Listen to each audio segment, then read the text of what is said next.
Mateus capítulo 3, versículos de 1 a 12.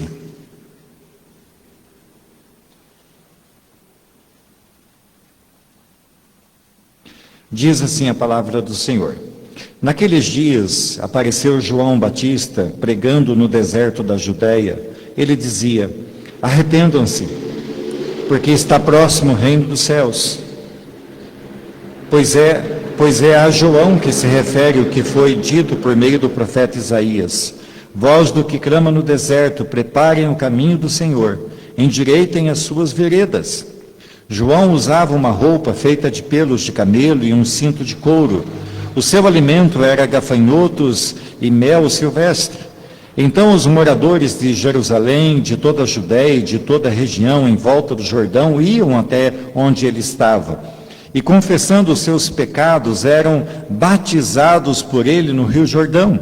Quando João viu que muitos fariseus e saduceus vinham ao seu batismo, disse-lhes: raça de víboras, quem deu a entender que vocês podem fugir da ira que está por vir? Produzam fruto digno de arrependimento e não pensem que podem dizer uns aos outros: temos por pai a Abraão.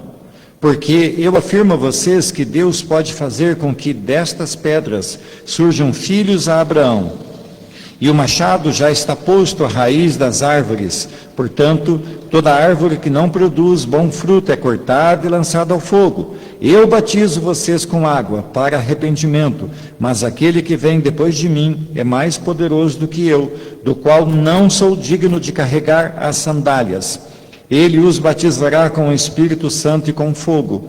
Ele tem a pá em suas mãos. Limpará a sua eira e recolherá o seu trigo no celeiro. Porém, queimará a palha num fogo que nunca se apaga. Amém e amém. Pai querido, nós estamos diante da sua palavra, Senhor Deus, e aqui estou, Senhor, como aquele que tem a responsabilidade de transmitir a Deus fielmente esta palavra. Ajuda-me na sua graça, Senhor, eu te peço, e fala aos nossos corações, bem como aos corações dos irmãos que estão assistindo pela internet, Senhor. Que o teu nome seja exaltado sempre, em nome de Jesus. Amém.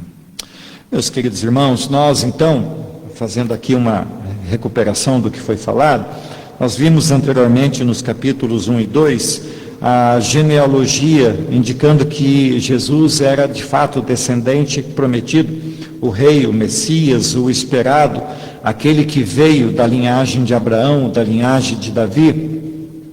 Mateus ele vai apresentar o rei Messias, escrevendo numa linguagem conforme o povo judeu então pudesse compreender. O tempo então de Jesus havia de vir, havia chegado, e Deus então envia o seu anjo para falar com a jovenzinha Maria, na ocasião ainda uma menina, ou talvez uma adolescente de 12 ou 16 anos, dizendo que ela era a escolhida, era ela que seria então a mãe do Senhor Jesus Cristo. Ela crê naquelas palavras que o anjo estava lhe dizendo, e nela então é gerada Jesus Cristo, ela fica grávida pelo Espírito Santo. José, então, diante daquela situação, os dias passam, Maria vai visitar Isabel, volta, uma barriguinha aparece, José, então, atônito com aquela situação, ele resolve, então, deixá-la secretamente. Esse deixá-la secretamente, nós ensinamos, significa divorciar-se dela na presença de duas testemunhas, para, então, não a infamá-la, então, talvez nem levá-la ao apedrejamento. Então, nesse ínterim, surge o anjo e diz a José: olha, José, fica tranquilo, porque o que está gerado em Maria é do Espírito Santo e ele será o Salvador do mundo. José de imediato se coloca diante de Deus, aceita a palavra de Deus, se submete a Deus, recebe Maria, assume o papel de pai de Jesus, e então Maria segue aquilo que Deus havia projetado para a vida dela. Maria está ali quase nos dias de dar à luz, mas eis que o imperador romano, César Augusto, ele resolve fazer um censo, e José e Maria precisam então se deslocar, sair de onde estava, viajar mais de 100 quilômetros, ir até Belém, cidade de Davi. Ocorre que Maria e José, estando lá em Belém, cidade de Davi, é chegado o momento dela dar à luz, mas não havia uma única hospedaria onde eles pudessem se abrigar, e Maria então é recolhida, acolhida numa estrebaria, e ali na estrebaria Maria dá à luz Jesus. O Rei dos Reis, o Messias, o esperado de todos os tempos, nasceu numa estrebaria, e o seu berço não foi chique, o seu berço foi uma manjedoura, o lugar onde os animais comiam os seus alimentos. E os primeiros a visitá-lo não foi o rei, não foi o governador, não foram os sacerdotes, não foram os escribas, não foi o povo que esperava o Messias, mas foram pastores que estavam no campo e foram avisados por um séquito de anjos, e eles foram lá visitar o menino Jesus. Passados alguns meses, estando já Maria, José e Jesus numa casa, instalados na cidade de Belém, eis que vem do Oriente, seguindo a estrela, os magos para trazerem presentes até a casa onde Jesus estava, e diz o texto bíblico que, encontrando então o menino, eles se prostraram diante dele e o adoraram, entregando presentes para ele, ouro, incenso e mirra. Estando eles lá na casa, Deus fala com eles em sonho, depois que eles já haviam passado lá em Jerusalém, conversado com o governador, e Deus fala: olha, não volte pelo mesmo caminho, mas voltem por outro. Em sonho, Deus orienta José e Maria para que sumissem de lá, para que fugissem de onde eles estavam e fossem para o Egito, porque Herodes então iria perpetrar um plano terrível, ele mataria todos os meninos de 2 anos para baixo. Isso nos faz saber, Jesus não era um recém-nascido, não era um menininho no bercinho quando os magos chegaram ou quando Herodes tentou matá-lo, mas já uma criança de aproximadamente 2 anos. Então eles vão para o Egito e ficam lá. Passado um tempo, Herodes morre e Deus fala: voltem agora. Eles voltam e vão morar numa cidadezinha sem significância nenhuma, chamada Nazaré, para que se cumprisse o que havia sido dito a respeito dele, e ele será chamado o Nazareno, para mostrar o quanto ele era servo, simples. Isso é o significado dessa palavra, ele será chamado Nazareno.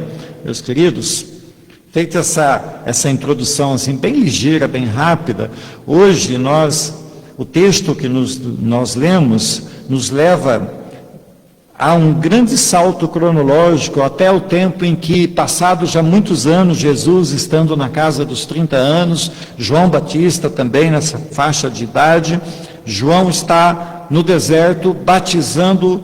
O batismo de arrependimento, João Batista está lá abrindo caminho para que Jesus Cristo então chegasse, e Jesus vai também ser batizado por João Batista. Jesus então, sendo agora um homem já adulto, às vésperas de começar o seu ministério na terra, no outro texto, numa próxima mensagem, nós veremos, então ele é batizado, e quando ele é batizado, os céus se abrem, Deus fala desde os céus, uma pomba desce, o Espírito Santo desce em forma de uma pomba, e ali começa então o ministério de Jesus na face da terra.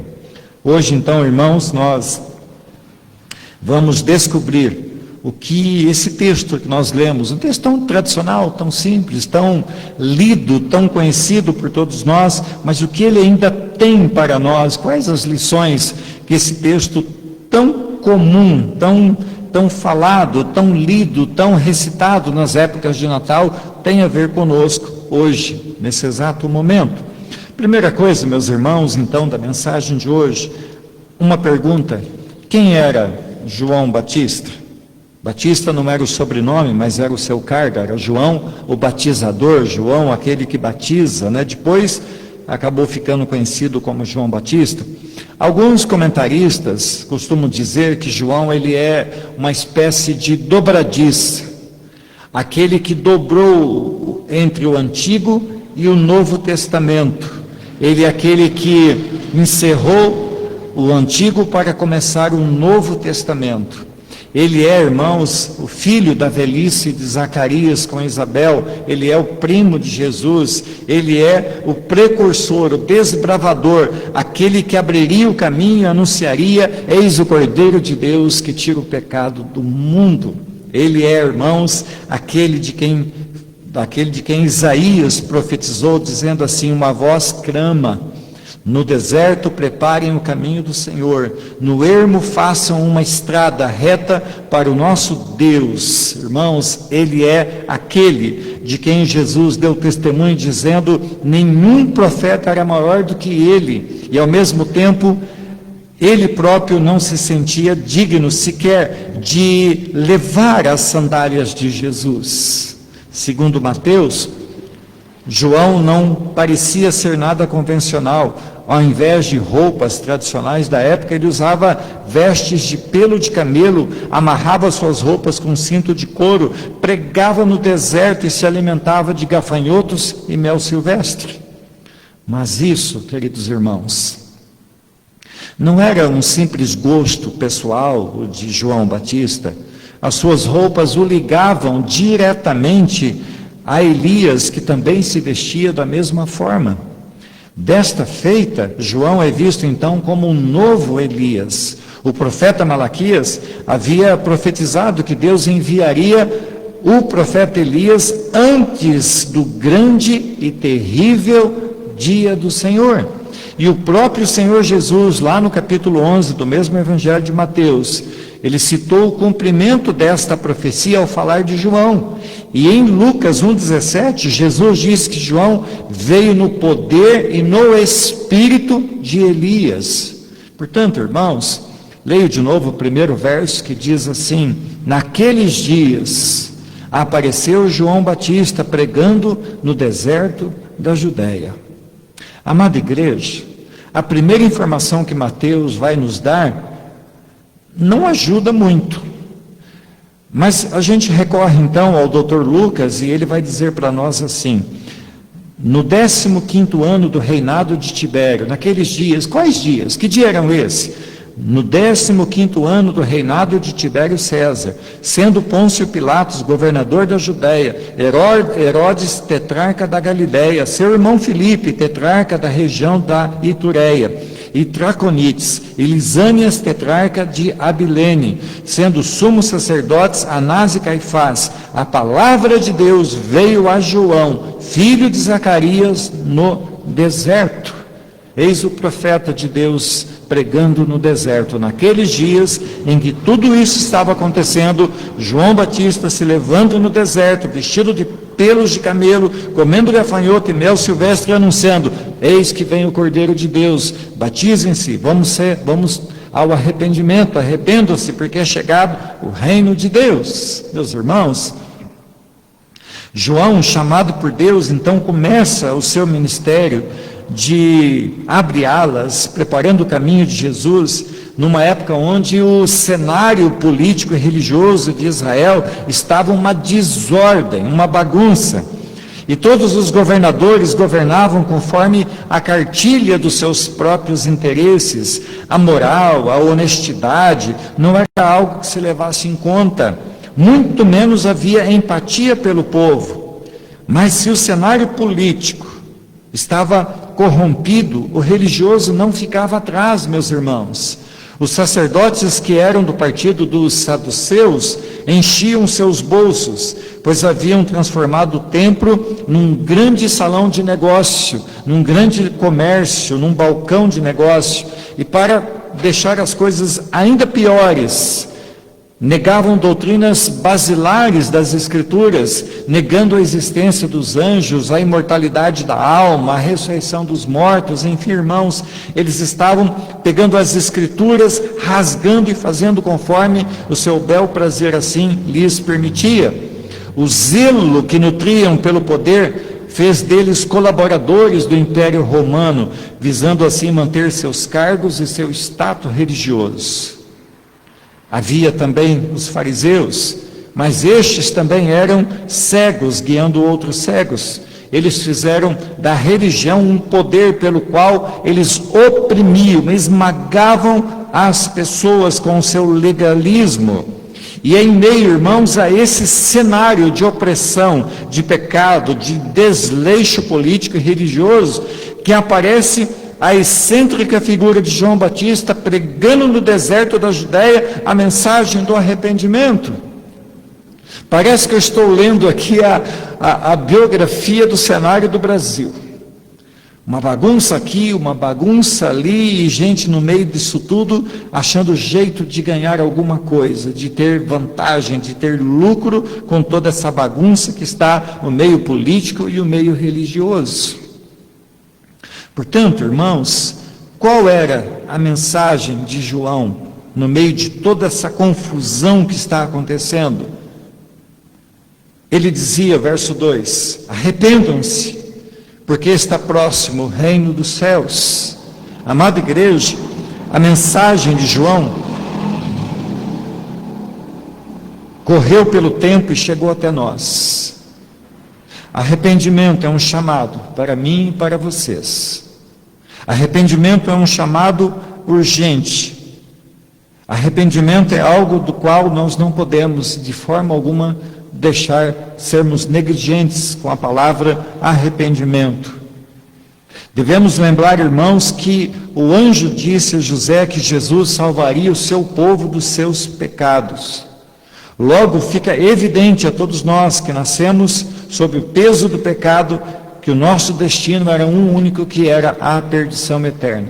Portanto, irmãos, o Evangelho é um chamado a todos nós para que nos voltemos para o Senhor em total arrependimento. No entanto, esse arrependimento não pode ser gerado a partir de nós mesmos.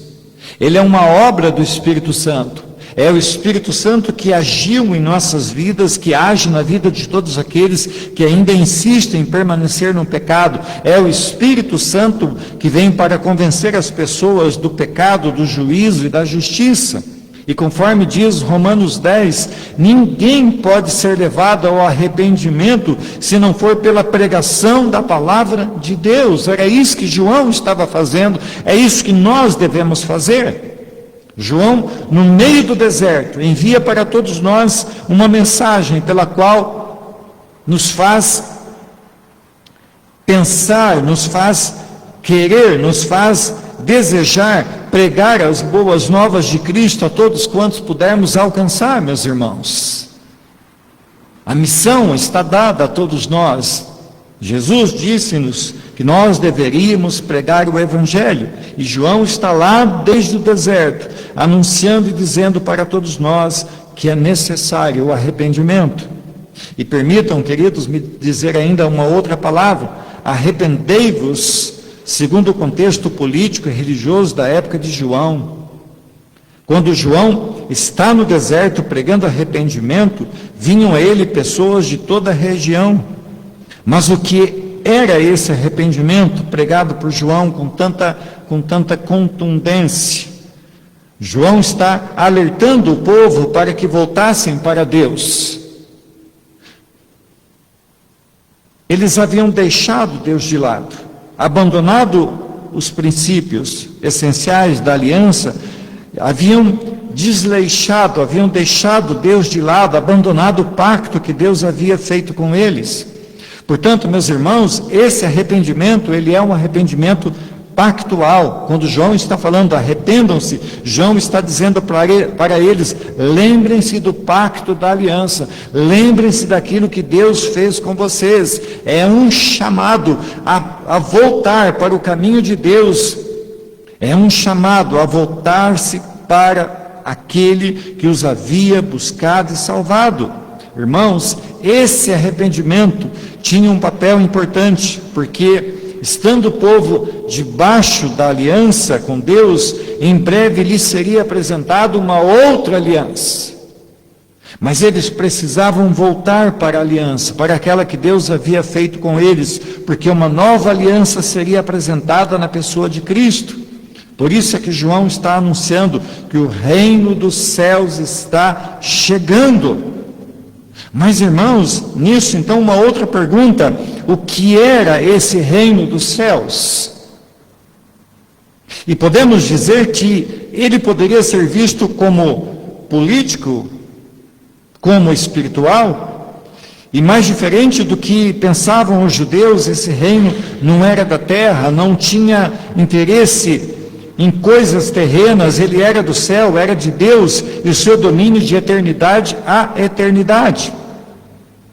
Jesus, estando diante de Pôncio Pilatos, ele vai dizer assim: o meu reino não é deste mundo. Se o meu reino fosse deste mundo, pelejariam os meus servos para que eu não fosse entregue aos judeus. Mas agora, o meu reino não é daqui.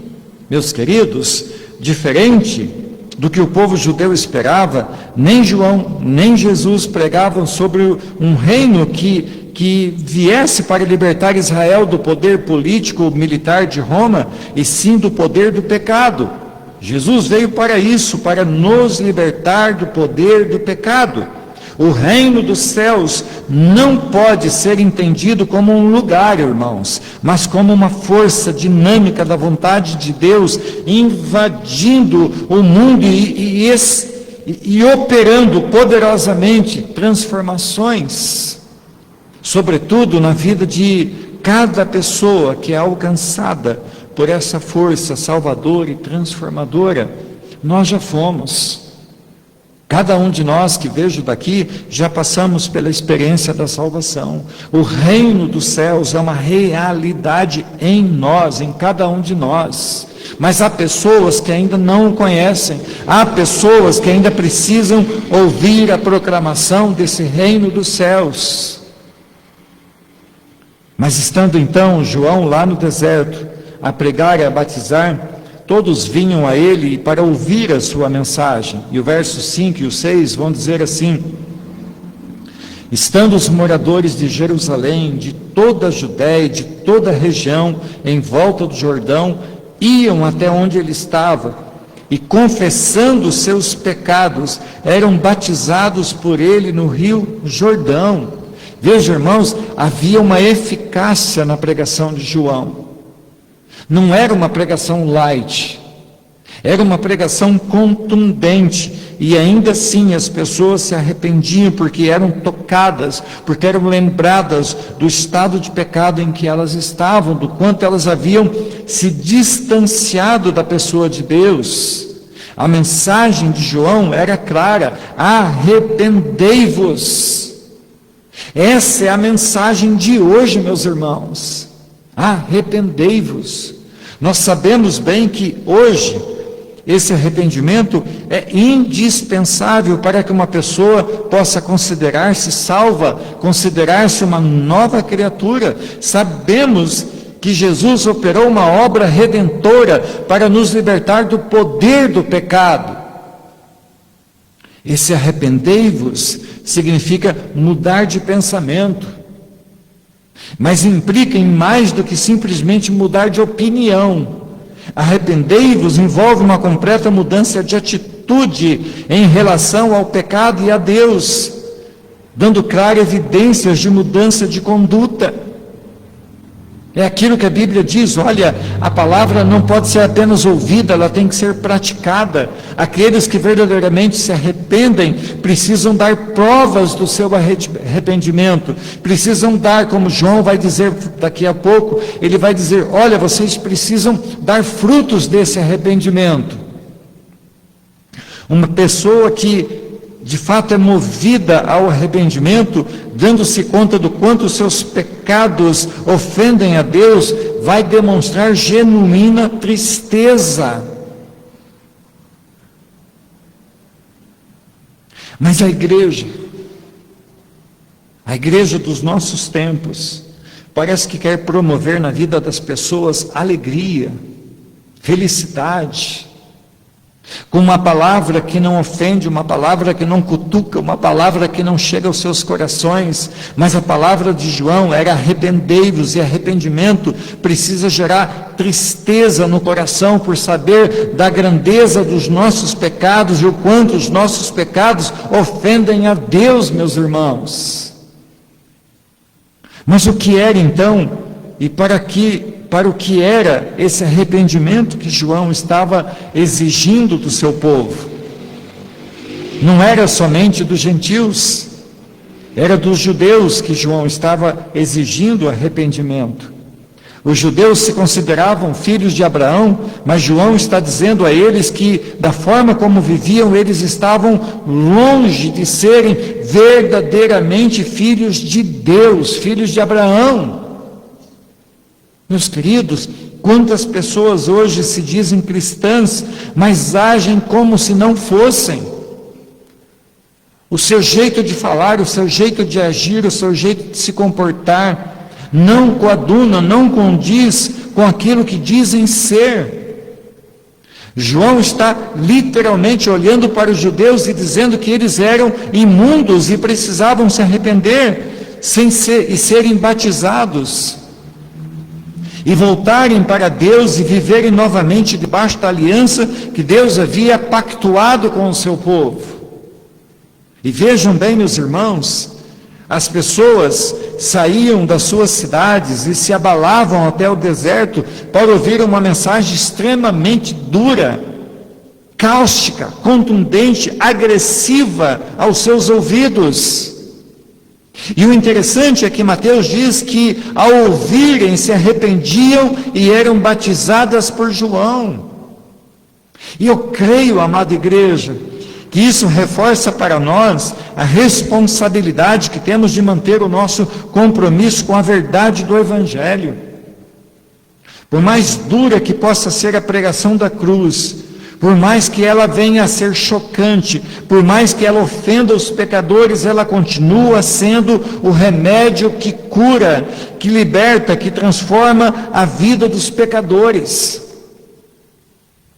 Qualquer outra palavra que não seja o Evangelho é apenas um paliativo, é apenas um band-aid, um curativo que não cura, que não resolve. Mas, irmãos, nem todos se acham pecadores. Por mais que isso possa parecer absurdo, muitas pessoas não se consideram pecadoras. Na verdade, irmãos, a maioria das pessoas que pensam dessa forma não acreditam em Deus.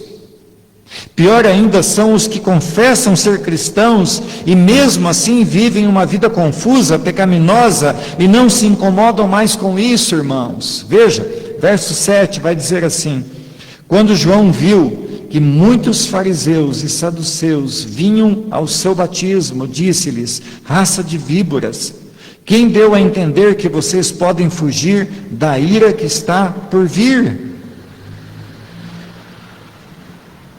Os líderes religiosos da época de João achavam-se acima dos demais e não aceitavam que fossem pecadores. Diziam-se filhos de Abraão e se apoiavam cegamente a essa ideia, negando qualquer possibilidade de castigo eterno. E é por isso que João, sem meias palavras nenhuma, vai dizer assim: produzam fruto digno de arrependimento. E não pensem que podem dizer uns aos outros: temos por pai Abraão, porque eu afirmo a vocês que Deus pode fazer com que destas pedras surjam filhos a Abraão. E o machado já está posto à raiz das árvores, falando da nação de Israel. Portanto, toda árvore que não produz bom fruto é cortada e lançada ao fogo. Amada igreja, estes versos reforçam mais uma vez o que eu falei ainda há pouco. Se queremos ser fiéis à verdade do Evangelho, dificilmente conseguiremos ser politicamente corretos. João, vendo os saduceus e fariseus, não poupou palavras ao chamá-los de raça de víboras. Devemos entender, irmãos, que eles não vinham ali para serem batizados, mas para observar o que João estava fazendo. Contudo, João não se deixou abater, não se omitiu ao dever de dizer-lhes o quanto eles eram hipócritas por acharem-se santos, quando na verdade eram como cobras peçonhentas. Eles exigiam que o povo cumprisse rigorosamente cada vírgula da lei, mas eles mesmos não o faziam. E João sabia exatamente como agiam. João estava dando a eles uma dura mensagem. E se ouvissem e se arrependessem verdadeiramente, seriam poupados do castigo que em breve viria. Então, irmãos, João estando nesse lugar, pregando, falando, rebatendo aqueles fariseus e saduceus, ele para e ele vai anunciar aquele que viria e que era maior do que ele. Depois de pregar e conclamar ao povo que se arrependesse, de levar o povo ao batismo, João então ele se esconde, ele se oculta e aponta quem de fato era a razão dele estar ali, quem era de fato o motivo da sua vida, quem era de fato a sua própria vida. Deus o havia chamado para pregar o caminho do Messias, para preparar o caminho do Messias, para pavimentar a estrada pela qual o rei passaria. E então ele olha para toda aquela multidão, fixa seus olhos nos saduceus, nos fariseus e diz: meu batismo é apenas água, mas está chegando alguém que é mais poderoso do que eu, e ele vos batizará com o Espírito Santo e com fogo. Veja, verso 11 diz assim: eu batizo vocês com água para arrependimento, mas aquele que vem depois de mim é mais poderoso do que eu, do qual não sou digno de carregar as sandálias. Ele os batizará com o Espírito Santo e com fogo. Essa declaração, meus irmãos queridos, isso que João disse, tem levado muitas pessoas a cometerem graves erros por conta de uma má interpretação. A todos que se arrependeram, ser-lhe-á dado o Espírito Santo.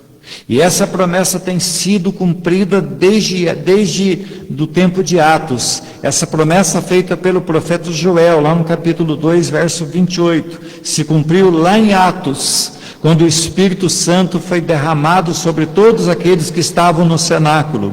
E ele continua sendo derramado sobre todos aqueles que hoje recebem ao Senhor Jesus como Senhor e Salvador. O Espírito Santo tornou-se habitante de toda pessoa que se rendeu pela fé ao seu Senhor e Salvador Jesus Cristo, e movidos por este arrependimento, deixaram a velha vida de pecados e tornaram-se então novas criaturas, habitados pelo Espírito Santo. No entanto, o que ele quis dizer com batizar com o Espírito Santo e com fogo? Com o Espírito Santo sabemos, e com fogo.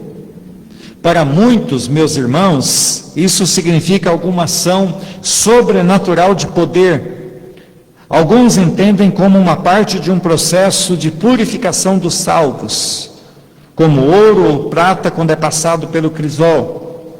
Há ainda a possibilidade de entender que tanto pode ser uma pessoa batizada com o Espírito Santo para uma vida regenerada e santificada, quanto com fogo para a sua purificação.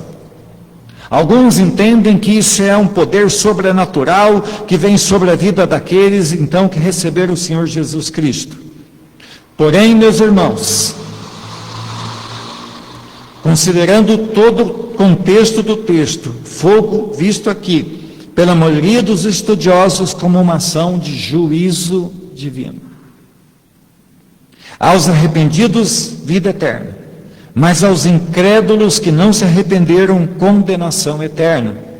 E isso pode ser corroborado pelo verso 12, que diz assim: ele tem a pá em suas mãos, limpará a sua eira e recolherá o seu trigo no celeiro, porém queimará a palha num fogo que nunca se apaga.